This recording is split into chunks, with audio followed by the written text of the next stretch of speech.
All right. Well, good afternoon, everyone. Joining us today to have another conversation in our innovations series, thinking about education recovery and building a new foundation coming out of COVID that serves our students better than before we went into COVID and serves our state better. This conversation will really be focused on how communities can be part of solutions at the local level. There are significant federal resources coming into Kentucky directly to our school districts, $2.1 billion just to Kentucky school districts. Additional dollars going to city and state or city and county governments. Additional dollars going in for other areas like mental health and out of school time as well. So with me today are guests, Michael Petrelli with the Fordham Institute. Michael, thank you for joining us today. Yeah, my pleasure. Thanks, Bridget. Great to be here. Great. And Stephen Pruitt, now with the president and CEO of the Southern Region Education Board, but also well known in Kentucky as our former commissioner. Stephen, thank you for joining us. Always happy to be in Kentucky, even if it's virtual. Great, wonderful. We're all anxious, I know, to get back to in person, but our virtual world has certainly opened up opportunities just like this for Kentuckians to hear from thought leaders like the two of you. And I think that's a great way to start this conversation, because we really want our school districts and our communities thinking about those innovations that have allowed us to do things differently at the local level and support conversation, support work with our students in enhanced ways. And so this Zoom conversation is an example of that innovation. And while we're all ready for more in-person, this type of work was much more difficult when we were in person. So thinking about innovation, building a new foundation, recovering from COVID, I'd like to start us off first with a conversation about social emotional development. We've heard a lot through the COVID year and now coming out of COVID through kind of a Maslow's hierarchy that we did an okay job supporting our students and to some degree families' basic needs, broadband, nutrition, but there were still questions about how we were supporting students' mental health needs, social emotional development, and that's going to continue to be part of the conversation through education recovery. So, Michael, let me go first to you to comment on social emotional and Fordham's thoughts about this component of recovery and a new foundation. Yeah, sure. Well, thank you, Bridget. Well, look, as we're going to talk about, I think a lot today, we have a resource that we put together with the help of educators and academics from around the country called the Acceleration Imperative that tried to put in one place the research on all kinds of topics related to recovery, including this one, including on mental health supports. And I think there's widespread agreement that there's a lot of kids who have really suffered over the last 15 months. I mean, we all know that from our own lives, but we also see it in some of the data that we've seen. I mean, scary stuff, suicide ideation way up, especially for girls. We see the rise in violence in many of our cities around the country that, we really worry about. So when we have all kids back in person this fall, let's hope, or almost all kids, it's a great opportunity for us, but we should also expect that there's going to be kids who have really been traumatized. They've lost loved ones. They've been disconnected from their friends and family. A lot of their families have been through incredible hardship. And so we should expect that some kids are going to come back and really need a lot. And so, schools are going to need to be ready to have really strong systems to identify the kids who need extra help and to get them that help, either by having more staff on the team that can provide services directly or finding creative ways to partner with community organizations to provide those services. But I think we'd be very naive to think that there's not going to be kids. And look, the classic notion of, some kids are going to internalize this trauma, through depression and other things. Some kids are going to externalize it. And, I think we should be prepared that it could be some kids with some behavioral issues this fall. And we got to be ready to help address those, keep kids safe and keep the classroom orderly while also, helping kids along and get back into the swings. Michael, we've heard the phrase, trauma informed for a number of years, trauma informed teaching and learning environments. And we've heard folks categorize COVID as kind of a universal collective trauma. Right. That's what I heard you describe a little bit there as we think about internalizing or externalizing. Yeah, no, that's right. And, Look, I hear a lot of people, thankfully, are talking about these issues. And again, there's these incredible resources available from the federal government, all this money. So there is money to invest in additional counselors or additional services for kids. There's other resources outside of schools as well. So that's good. I will say, I don't hear many people talking about the concern that, frankly, discipline could be a real issue this fall. And I think we should be talking about at least that possibility, that schools need to be prepared that, some kids could be acting in real bonkers ways, because kids are kids and they've been through a lot, and there's going to be just excitement of coming back to quote normal. But again, there's also going to be some kids who have been through a lot, and that might show up in their behavior at school. And so, what can we do to help those students meet high expectations around behavior, in a compassionate way? But we also can't be naive that we're going to need to also make sure their peers have an opportunity to learn, and that we've got strategies ready to go. And that our teachers are prepared to respond appropriately. Absolutely. Stephen, at the beginning of COVID, I remember hearing a presentation from you where, you said, and we all thought about it as a hashtag at the time, no invisibles, right? You were already calling that if we weren't careful, some of our kids were going to be invisible through COVID. We were going to lose them and their families. So one of the questions we've encouraged communities to ask as our districts survey them and hopefully guiding coalitions come together, the first question is, have we lost kids and families? And if we have, how are we going to get them back? Yeah, that's something that, I've always had the belief that we've had students who are invisible to the system. They walk the halls, they're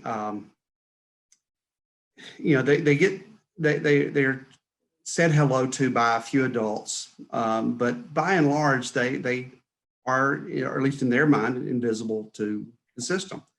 Bridget, you heard me say back when I was commissioner, I believe every child should have their name called by at least 7 adults a day.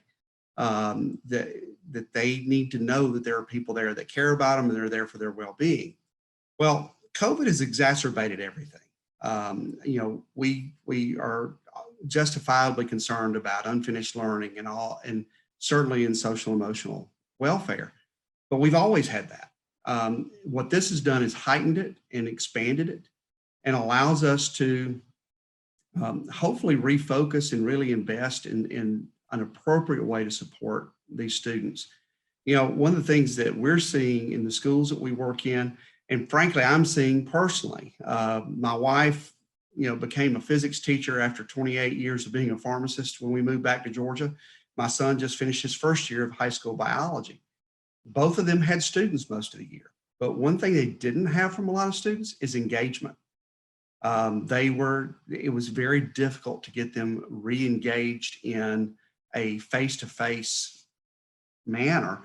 And I believe a lot of that has to do with the social and emotional learning of these students, where they were, the barrier of the two-dimensional screen allowed and even gave permission for students who may have already felt invisible.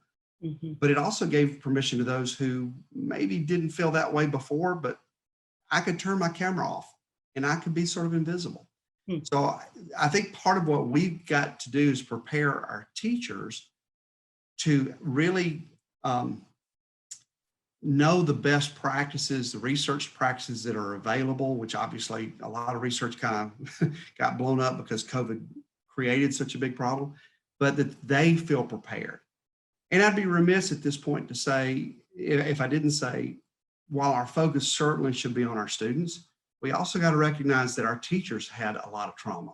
Our educators, our staff, all of those folks, they also need that support at this point for themselves, but they also can't help others if they don't, if we don't have something to support them too.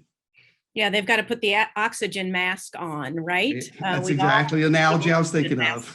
No doubt, no doubt. As employees, the same, right? We really had to strive to take care of ourselves so we could show up the way we needed to. No doubt.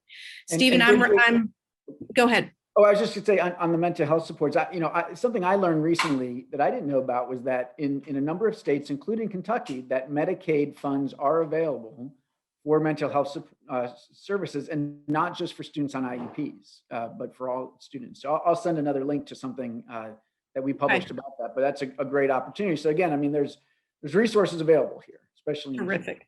Unprecedented, an unprecedented level of resources that we need to avail ourselves of in strategic ways. Stephen, as you were Bridget, you talking just checked off the fact that federal law, I think, requires we say unprecedented at least once in every. Okay, So okay. we I can got check that that off. Okay. I've got my checklist here, Stephen. Exactly, exactly. Okay, thank you, thank you. Stephen, you reminded me when you mentioned, encouraging adults in school settings to make sure we're saying a student's name X number of times a day. And someone in the chat box said, D said, and not just being called out in a negative way, which I think was important. But you reminded me of one of our favorite bright spots of schools getting better than expected results here in Kentucky, and that was South Heights Elementary in Henderson under the leadership of then Principal Rob Carroll. His outcomes, the outcomes in that school for African-American youngsters, fourth grade reading and math proficiency, were twice the state rate. And he attributed that to a real focus on social emotional and appropriate response to adverse childhood experiences in that community, and establishing what was basically a Harlem children's zone in a 10-block area around that elementary school. And he talked about ensuring that his teachers knew every single student's name and called them by name and welcomed them into the building each morning. So those are simple things that sometimes we gloss over, especially when we're in the policy realm. And I just wanted to underscore that that approach clearly made a big difference in an elementary school in Kentucky. I got the chance to go there, and they do an incredible work with that. And it's just a matter of kids knowing that people know them. Yeah, belonging and significance. Exactly. Yeah. So thank you.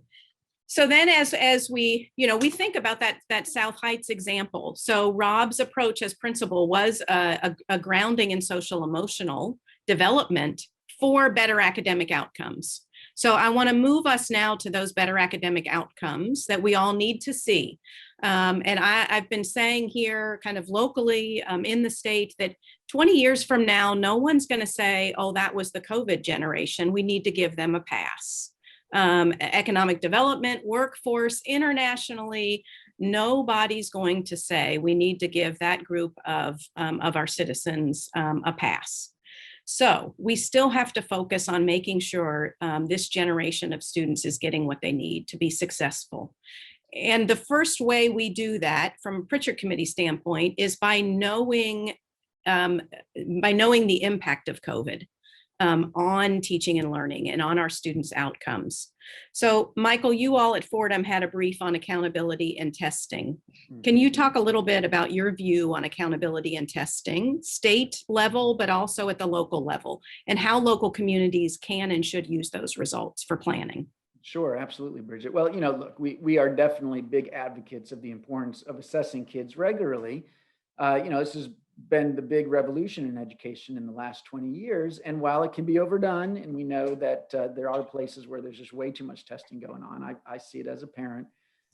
When done well, it means that we can make sure that no kids are invisible, as Stephen says, that nobody slips through the cracks, and that we can have a system of instructional supports to make sure kids are getting what they need, right? I mean, so when local school districts use those assessments effectively, they can help them make important decisions for the little kids about how to group them appropriately as they're making their way through the different milestones in reading or in math. Whether they need some additional interventions, that in many cases whole group instruction is great, but if they need extra tutoring, then that's how we know, is through these kinds of assessments. And we all expect that for kids that have not been in school personally or have not been engaged via remote learning very much, some kids who've hardly been attending school at all, we need to know where they're at so we can get the support to them. I do think that the statewide testing is important. I know there was a lot of flexibility this year. In my view, too much flexibility, but we need to get back to that as soon as possible, both to know where kids are and frankly, because in a public education system, there needs to be accountability, and that should be accountability for learning. And so going forward, we're going to need to know, which schools and which systems are doing a good job investing all of this federal money and helping kids catch up. And so we need baseline data now and then be able to track that over time. Yeah, thank you, Michael. And we at the Pritchard Committee agree with you wholeheartedly, and we're a part of the national letter encouraging continuation of state assessment and doing so here in the state. Equating it to, in a blog post that I wrote, not so dissimilar to jumping on the scale after the holidays. Knowing I may have overindulged, I want to know how the holidays impacted my health. And one quick way of doing that is jumping on that scale and then making plans to improve. So Stephen, SREB's thoughts on assessment at this moment in time at a state level and testing at the local level. Well, so like Mike, anybody in Kentucky, unless they were asleep for the time I was there, knows I am a big supporter of state assessment. However, I also believe, and I think our work around the accountability system there was pretty evident of this, that we need to expand and think about things beyond just test scores at the state level. The reality is testing is part of good instruction. I think the problem is when you stop dropping tests every few weeks, that's where often the conflation happens, where people are saying we're being over tested by the state. And that's not necessarily the state's issue. Sometimes it's at the local issue. But I think if we do a better job, and I think we tried to do this around our science assessment in Kentucky, where we provided additional resources and a plan for statewide or for assessment at the local level through the year, so that people had good benchmarks, but it wasn't necessarily an oppressive accountability type effect. It was putting yourself on the scale. Where are your kids at this point? From an SREB standpoint, we actually do believe that it's important that state testing is done. I think that you've got to realize that we are I've started referring to this as the year of the asterisks. We got to recognize that it's not something that people need to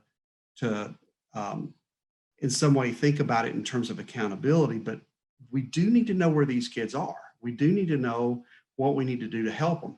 We use the term unfinished learning. I know a lot of people use learning loss. I kind of had a hard time with that term simply because I don't know how you lose something you didn't have. But the reality is we always had learning loss. That was always a thing, or unfinished learning rather. Now it's just bigger and we have to address it in a different way. So, I think that we've got to continue to press and make sure that we're doing the right thing around assessment. But I hope, really have my fingers crossed, that we're at a point now where some of the conversations we'd started having in Kentucky in 2015 come back around, where we start thinking about what are we doing for students while they're in school beyond the test scores? Are we giving access to advanced coursework? Are we really thinking about access to mental health and school nurses? Are we thinking about counseling in a different way that are typically inputs, and people think, traditionally have said, oh, well, we got to do outputs. Outputs are important, but I think also if we don't think about what caused the achievement gap, being opportunity, that we can't really make a difference. And I think COVID has actually provided a unique opportunity for us to rethink all of that. Yeah, no doubt, no doubt. And that's something I think we can't talk enough about. Stephen, when you were here in the state, we talked about big A, little a accountability. And we talked about it kind of through an economic indicator lens of leading and lagging indicators. So those academic test scores are the lagging indicators. We need to have more conversation about the richness of those leading indicators that support success in those lagging indicators. And I think it's because it's hard. I mean, one of the things, Bridget, as you know, was and I think what happened, after I left was, these are very difficult things to measure. Mm-hmm. And that's why little a accountability was so important, because that gives you time to figure out how we're going to measure it, and then how you're going to put some type of, yardstick up against this to see what do we really want to see with growth. Yeah. Michael, let me let you jump in here on this conversation, because I'm sure you have some thoughts pinging around there that you'd like to get in. Yeah, no, absolutely. Look, on the academic front here, obviously there's a ton we need to do for the kids right now, especially kids that have been basically out of school. There's been a lot of talk about tutoring, and done right, there's huge potential there, right? It's got to be small group. It's got to be tutoring that's aligned with the curriculum that kids are doing in their regular day. Well, that implies there has to be a curriculum. And we know from teacher surveys and from other evidence that there's still a lot of teachers out there that say they do not have instructional materials aligned to standards that were created years ago. So this is also a perfect opportunity to spend these federal resources on adopting and implementing high quality instructional materials for districts that have not yet done that. Materials that they get all greens from ed reports, especially in math and English language arts, but in other subjects too. And to spend the resources and the time on the implementation, which means a ton of time for professional learning, for teachers to spend time together, studying the materials, helping one another develop plans for putting them into action in the classroom. That's the heart of the work, right? And this is again an opportunity where we've got these resources to do it. So there's been a lot of discussion about the extras, the tutoring, again, or extended learning time. A lot of places right now are doing expanded summer learning, which is great. But likewise, maybe through the school year next year, maybe a longer school year next year. All of that is great, but it only makes sense to do extras if we also make sure that the core academic program that we're doing from 9 a.m. to 3 p.m. every day is high quality, and we're using that time as effectively as possible. And that's, in my view, just you can't do that if you don't have a curriculum. If every teacher is still out there finding lessons on Pinterest, we're not getting the job done. And look, people may say, "Oh, my district, we have that, we're fine." Just really, we got to make sure to ask teachers to really understand in the classroom, are they actually using aligned, high quality instructional materials? Still lots of places around the country, at least, where that is not the case.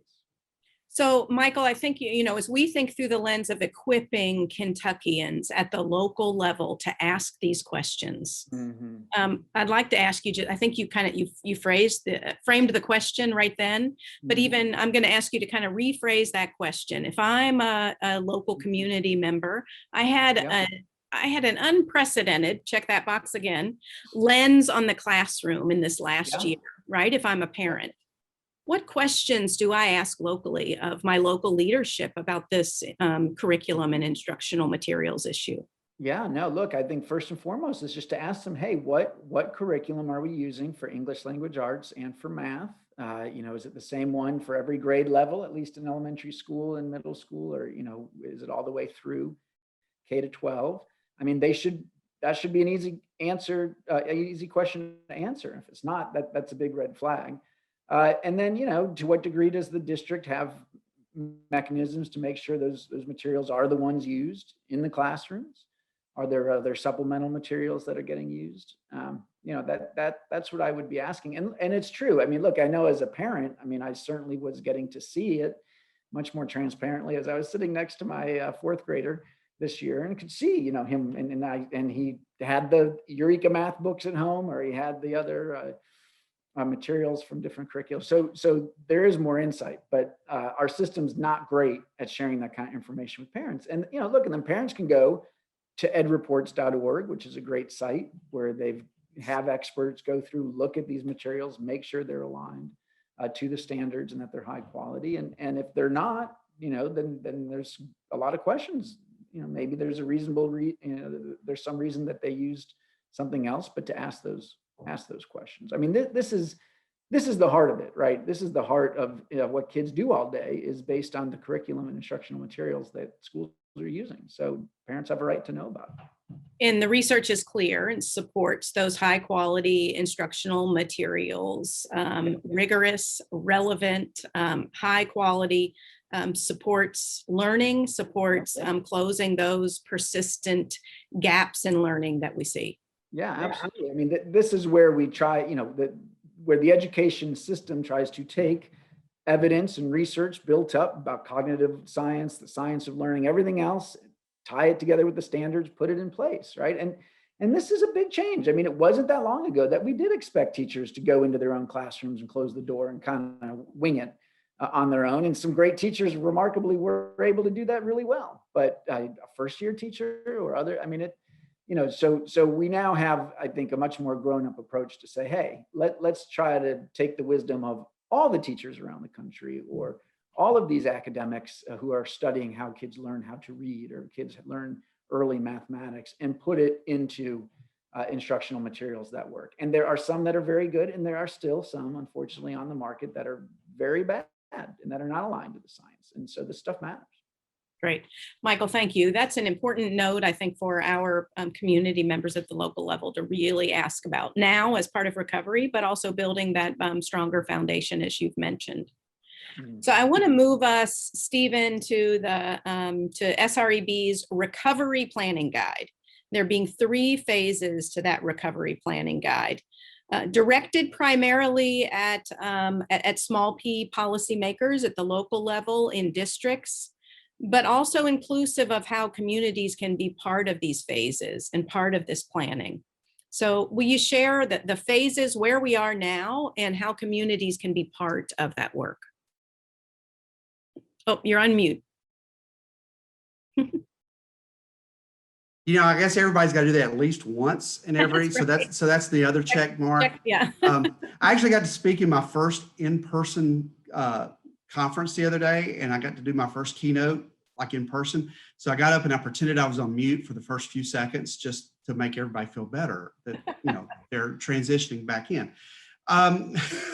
So we did a recovery planning guide, and before I jump completely into this, I want to say why we opted to go this direction.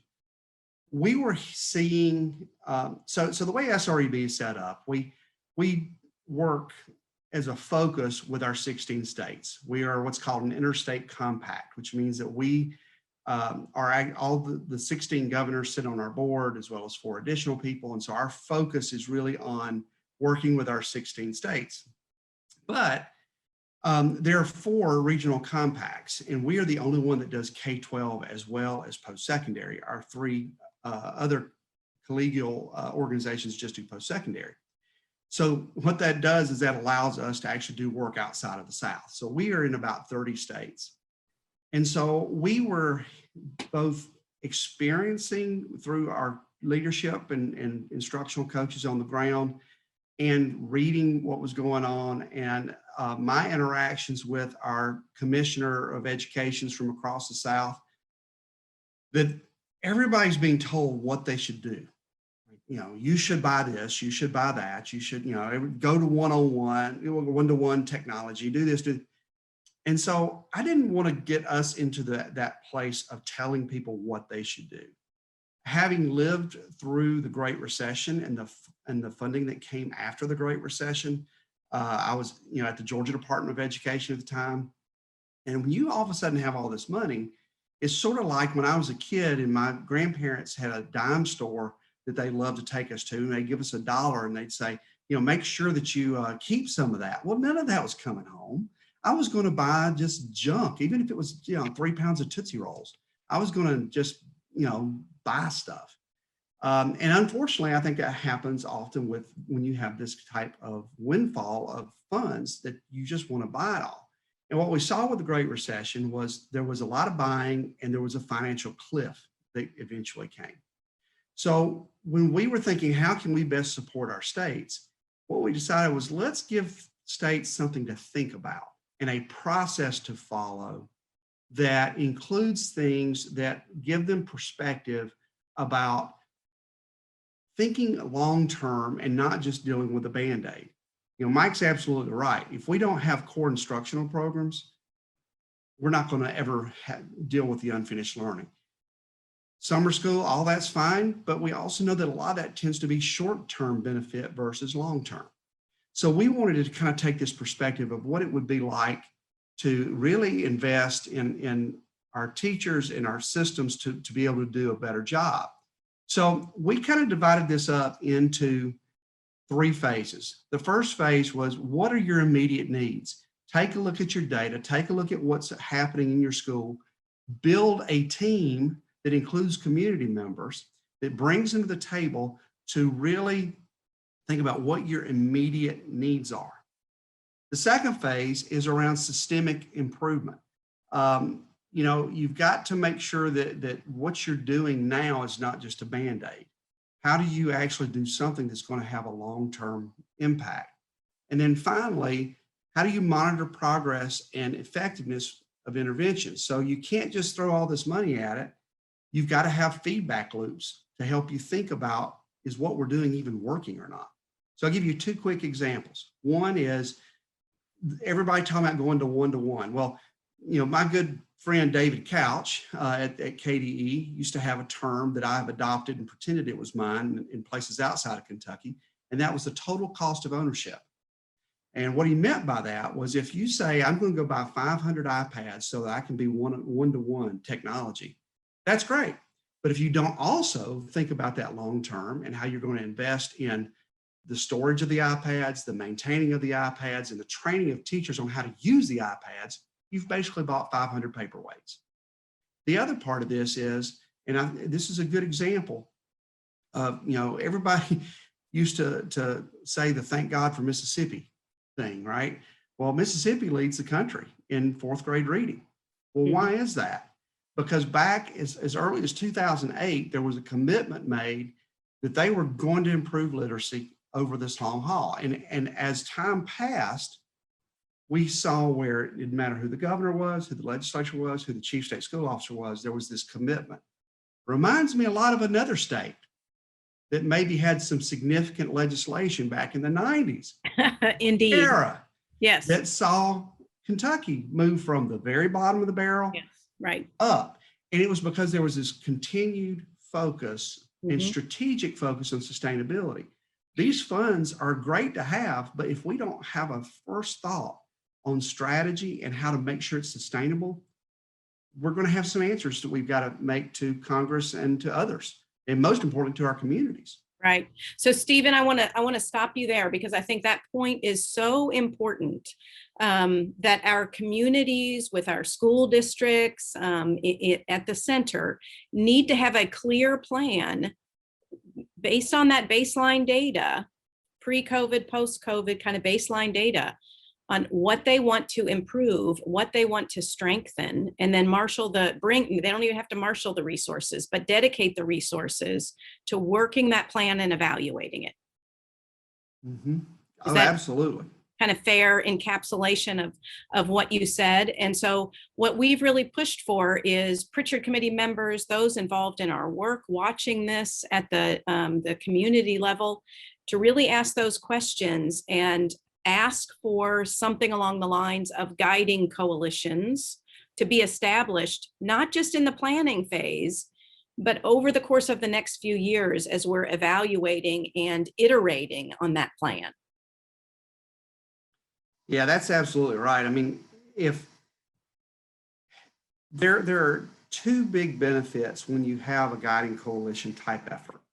I mean, look, when we were doing our accountability system in Kentucky, it would have made my life a whole lot easier if I'd had like 5 people help us do it. There was a reason why we had 40. I mean, when you have those voices at the table, it really achieves 2 things. One, what people in the community are thinking and what they need. 2, you've got people from the community that can help you communicate why something's important. Because when all this money starts coming, the next thing that comes is, well, why are you spending it on that? And why is this going to help? You need people that help form the decision, but also can carry that decision forward. So the buy-in, the development of the plan and the buy-in. Michael, you want to comment on this as you think about those local communities who are at the forefront right now? Yeah, no, I agree with everything that y'all have been talking about. I think that's super important to get community input and to get that buy-in. And look, let's be honest. I mean, this is a lot of money, and there are going to be some political and economic interests at play. I mean, there's going to be some groups that just want to spend the money on hiring a lot of new staff or giving raises. There might be an argument for that in some places, but in other places that may not be the best use of the money. The question should always come back to, what is it that kids need? How do we make sure that the way we spend this money is on the kids? And that this isn't just seen as a way to, put more people on a payroll in a district maybe where you know, good jobs are hard to find. So, you know, that's important. And, you know, I think making sure that all of the stakeholders, and not just the adult interests in the system are engaged is how you get there. So that, you know, that we have this date, this 7/31, July 31 looming date when these plans have to be made public. One of the things we've said is, yes, while that's a date, we have to remember that the funds coming into the state have a 3-year time horizon.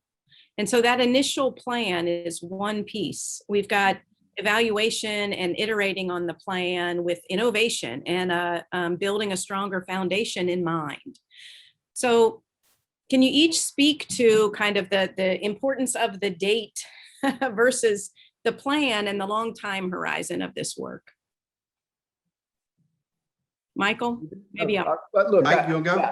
I mean, look, I think you said it well, Bridget. I mean, we can't expect districts to have everything fleshed out for the next 3 years. In fact, that'd be a mistake, right? I mean, especially because we don't have much data right now about how kids are doing. And so we're going to need to have some flexibility here to be able to find out when kids come back in the fall, where are they at, academically, also socially and emotionally, and really figure out, you know, where the needs are and what makes sense. And then, you know, be able to track that over time so that by year 1 and 2 and 3, you know, we have some sense of whether the strategies are working, and whether they're working for kids. Again, that's got to be the focus. So is the most important thing to have this vision established as part of this July 31 plan based on the best data we have today? Stephen? See, and I think for us, I think that's a good way to put it. You know, there's a reason why that phase 3 is in our document. I think that you've got to have a focus on where you got to go and a vision for where you want to go. But I would rather err on the side of taking a little extra time to plan and use those funds and having them in a strategic way, but have those feedback loops built in to see if what you're spending money on is even mattering.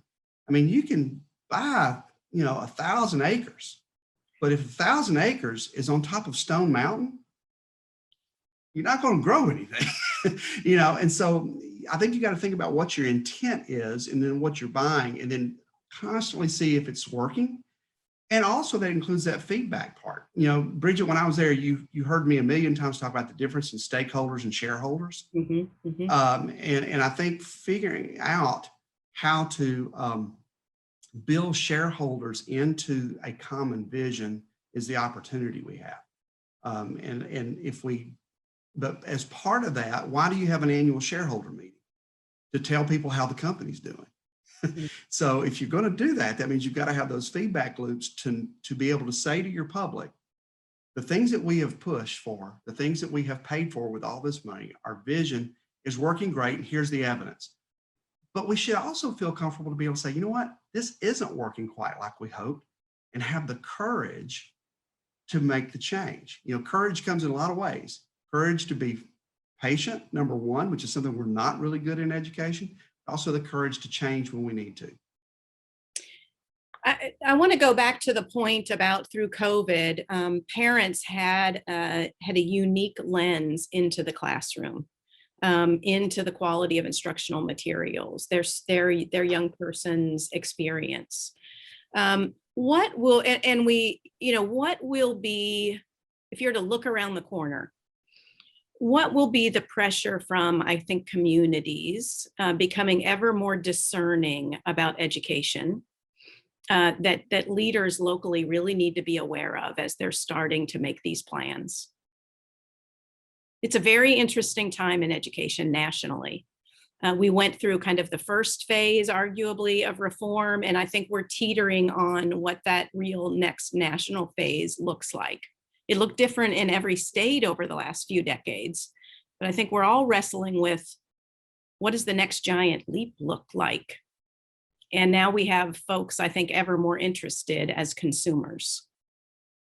You know, just as a part of that conversation, Bridget, I think the first thing, and this is this is not me being critical of people as much as it's just the reality. One of the things that in education policy and education world that we traditionally don't do as good a job of as we need to is around communication. To me, there's communicate some more. Then when you think you got everybody on the same page, you communicate times 4. I mean, it's one of those things where there's so many things that come along that you think, well, it's quiet right now, so I'll wait. And when something blows up, I'll communicate about it. And I think we've got to do a better job of getting out ahead of it. And it's the whole issue around assessment, really, to me, we have tried to make assessment do more than what assessment is designed to do. But we don't necessarily communicate what assessment is designed to do. We don't get out ahead of, we're going to buy, X platform to do benchmark assessments in schools. Parents just know that their kid came home and said, oh, I did another test today. And they don't see that. And so for me, again, it gets back to the building shareholder stuff, that whatever that next level of reform is, have a communication strategy, follow it. Again, have your feedback loop so you know what you're talking about.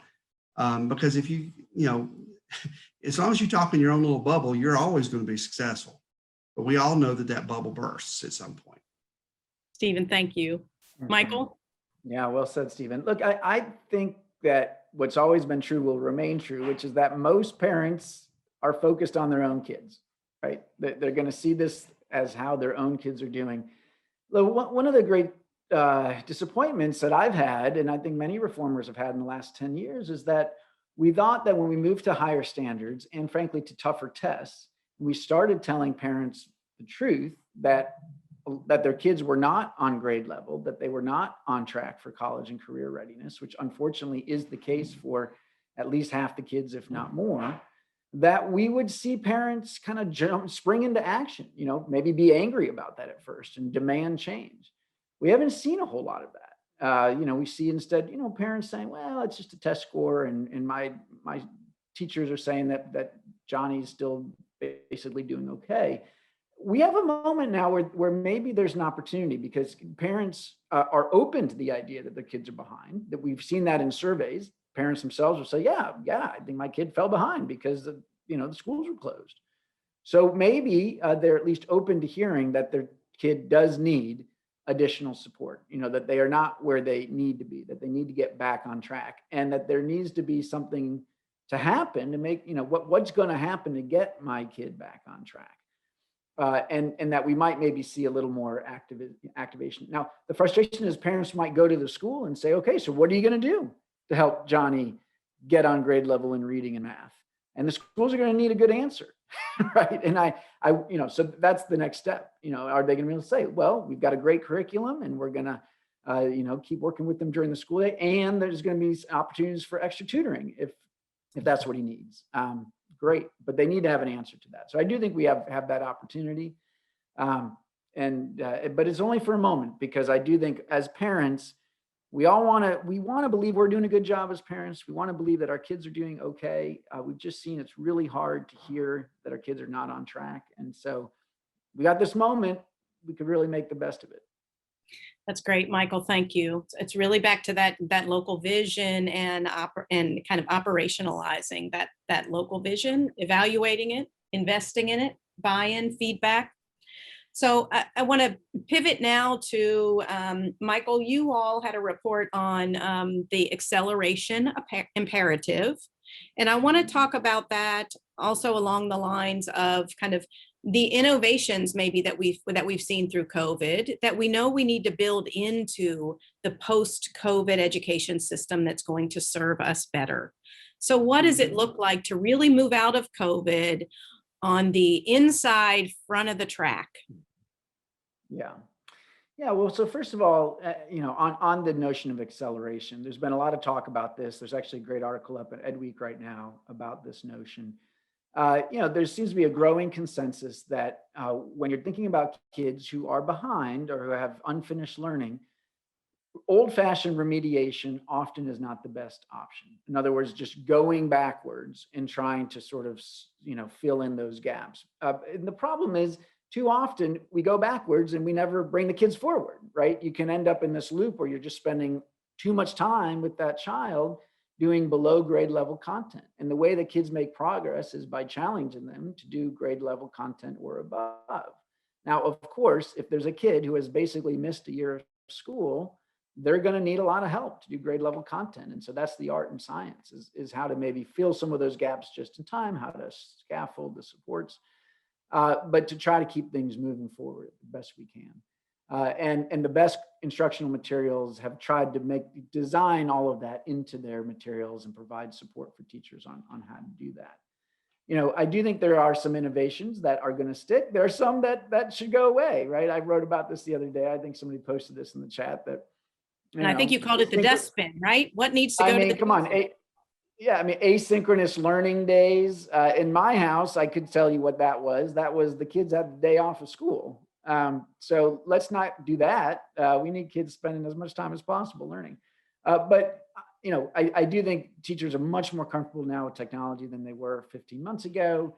There's a lot more devices out there. So that does raise opportunities for doing all kinds of things. Look, I think that when kids are homesick, that maybe they could follow along at home. That would be pretty cool.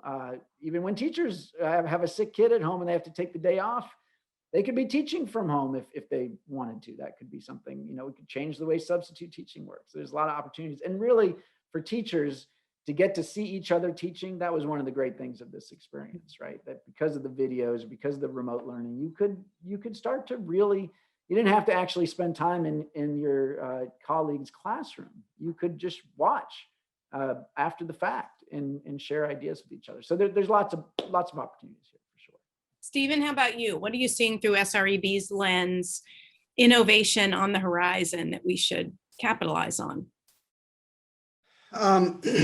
So there are, I think that there's a lot that's still emerging.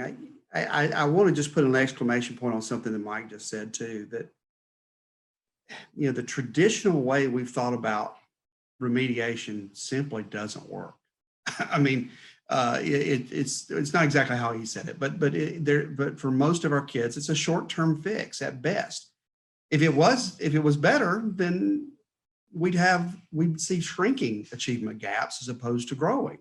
But yet we see the same students continue to struggle year after year, despite going to summer school and despite going to additional remediation. Pulling them out of other things is to have them focus on just math and reading tests. There's so much more to a student's educational experience. So when we think about what's in the future, I think that there are, in Kentucky sort of went down this road already. To be clear, we've got to make sure the kids are getting the core knowledge they need to be successful. But there also is something to be said for making sure that there are quality career pathways, quality pathways to college and career in general, that do let kids experience both their own interest, but also the things that are going to be out there for them in the world after high school. Bridget, you heard me say a million times, everything we do in K-12 leads to a career, whether that's right after high school or whether that's after they go to college. And so I think that there is a real opportunity for us to do this reset that focuses on getting the kids caught up, but getting the kids caught up so that they see a purpose of why they even need to catch up. In other words, graduating high school, there was certainly a time where that was a big accomplishment. And there are still families it is. But should it be when we know that they're going to need additional training in some way to be able to be good members of the economy? Probably not. So I think that one of the things that we would really push is that there is a better alignment from the policymaker all the way through the classroom teacher about what we really expect and want our students and our graduates to look like in terms of their knowledge and skills than before. We've had that conversation kind of fits and starts in the past, but now we can have a better conversation about that and then layer in with that the things that can help us get there. Like Mike said, we know that teachers are more comfortable with technology. So now let's use that technology for a reason as opposed to just because kids are not in school. You know, let's think about how we can rearrange some of the things that we might have traditionally done to be a little bit more focused on helping students see where it's actually useful in their life after school. So where it's useful, I think that's so important. We did some surveying through COVID to better understand how our students were experiencing COVID. We did this with K-12 students, but also post-secondary students. High school students in this survey were reporting that almost 60% reported that they question the value of education after high school and whether or not they really need it. On the flip of that, adults in the state of Kentucky who do not have a college degree were reporting the importance of that degree for them to be able to move forward and weather recessions, which we've felt two of in the last, since the Great Recession and now COVID. So let's wrap up on that college going note, on that education and workforce note. We're seeing rapid decline in college going. Stephen, you said our kids need to know why their education's useful and how they're going to use it. Michael, Fordham's thinking on this, the goalpost has moved. High school isn't enough anymore. Yeah, no, there's no doubt about it, that it's not enough. We did a study a couple years ago, and I'm sorry, there's my dog barking. That had to happen at least once as well. Check mark. Check that off. That's another checkbox. Check mark. Thank you, Thunder, the dog. Looking at the college wage premium by state, I'll send that around in the chat as well, so you can see the numbers for Kentucky. And look, we did expect there to be variation, and there is some variation that it's bigger in urban areas and in rural areas, but it's still big everywhere. If it's not necessarily a 4-year degree that everybody needs, but at least some kind of post-secondary credential that is valued by the labor market is incredibly important. And as technology changes, that's going to keep happening. That's going to keep being important. So we have got to get those kids back on track. But they also need to get it on track before they leave high school, right? I mean, we have a situation in America where, in round numbers, 2/3 of kids go straight into some kind of college after high school, and only 1/3 of kids are ready for college in terms of reading and math and writing ability. So look, we got to fix the college part, but we also really got to keep working on fixing the K-12 part. Stephen, we're going to be committed to wrapping up a couple minutes before the top of the hour, respecting each of your schedules. So you want to get the last word in here. This is something SREB's talked quite a bit about across our southern states, education and the workforce. Yeah, it's huge. I mean, it's worth noting that we've really entered a fourth industrial revolution at this point. We are now no longer having computers and robots learn from us, they actually learn with us. So the effect of automation and artificial intelligence on our economy is going to be massive. We did a report called Unprepared and Unaware back in 2018 and did a follow-up of the economic impact of that. And basically what we found was we've got individuals that are 25 to 35 who are currently in the workforce who are unprepared, and they are unaware that they are unprepared. At least they were at that point. After COVID, they're a lot more aware. My job went away. Things would seem pretty good at first.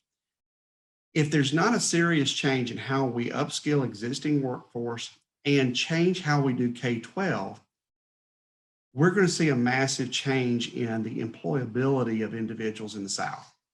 We're predicting that in the group that's already in the workforce, we may see as many as 18 million unemployable adults. That's unemployable, not unemployed. Unemployable adults by 2030. COVID, the study we've done most recently, found that actually the dependence on automation by industry has accelerated that by 5 years. So where we thought we had till 2030 to fix this, we now have to 2025. So that we went from the horizon to the next exit. where we've got to make sure that we are changing how we do it. And how that impacts K-12 is students in K-12 are 10 times more likely to go into the same line of work and the same education level as their parents. So that means that we've got to like Mike said, we got to deal with what's going on in the labor market right now, but we've got to make sure our students are graduating, recognizing that their skill level has to be at a much higher level to just be a member of the economy, to chase their own vision of the American dream, whatever that is. Kentucky is specifically looking at 720,000 unemployable adults if something is not changed. Now, obviously that's a big number and it's a worst case scenario, but we've got to really get after it now if we're going to really see a difference.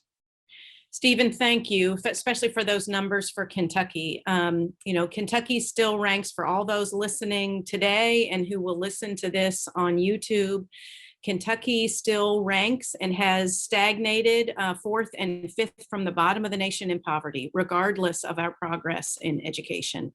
And so this educational attainment piece, post-high school, degrees, credentials, certificates that are high quality and marketable is critical for our state to be able to move forward.